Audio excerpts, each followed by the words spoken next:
Michael Atkinson is an adventurer, filmmaker, and former military pilot. He spent a significant part of his life serving in the Australian Defence Force, where he didn't just learn to fly aircraft, he mastered survival skills under extreme conditions. Later, he shared this knowledge with others, particularly those whose work put them in daily life or death situations. But at some point, Michael felt that teaching alone wasn't enough. He wanted to test his own limits.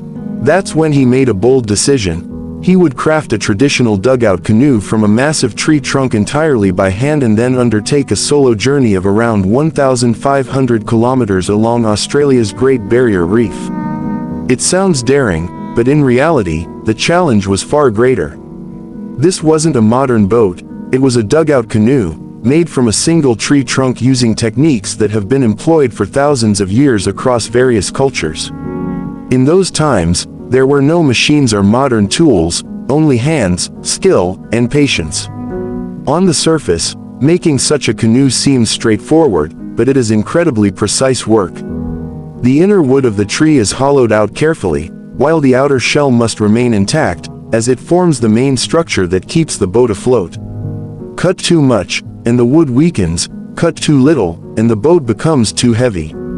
Every strike, every cut, and every decision carries life or death importance.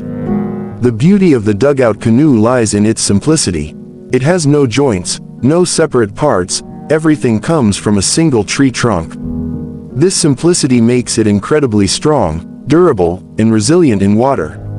Throughout history, these canoes have been used for fishing, transportation, and even warfare. The design of dugout canoes varied depending on the local environment. In some regions, they were narrow and fast for rough seas, in others, wide and stable for calm rivers and creeks. The shape, weight, and structure always reflected the surroundings. For his project, Michael chose a special wood, a Norfolk Pine tree trunk weighing nearly 4 tons, found in the South Pacific's Norfolk Island. Its straight, long, and relatively lightweight wood floats exceptionally well, making it ideal for a canoe. Hollowing out the trunk was just the beginning. The canoe also had to be strong and water-resistant. Ancient craftsmen used axes, chisels, and even fire. Fire softened the inner wood, allowing it to be gradually removed. While the process sounds simple, it required extreme precision. Any small mistake could ruin the entire trunk.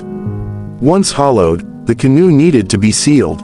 Natural resins, gums, and pitch collected from trees were used to fill cracks and joints. These materials not only made the canoe waterproof but also preserved the wood from decay, allowing the boat to last for years. Michael's project wasn't just about building a boat, it was inspired by real history. James Morrill, a shipwreck survivor, had drifted for 42 days in a small raft outside the Great Barrier Reef before being rescued. Michael wanted to experience the challenge in a controlled way, putting himself in a similar situation. For 14 months, he used tools similar to those Morrill would have had, creating more than a canoe. He was recreating an authentic experience. His canoe featured a double outrigger design, blending traditional craftsmanship with some modern techniques. The sail harnessed wind power to propel it forward. But these canoes were more than vessels. In many cultures, they were deeply tied to rituals, ceremonies, and ancestral traditions. Some had carvings and markings that passed stories and knowledge from one generation to the next. This is why a dugout canoe is more than just a boat, it is a living link between the past and present. Michael wanted to become part of that story. Starting with a single massive tree trunk, he turned an extraordinary dream into reality, a journey of skill, patience, and human spirit.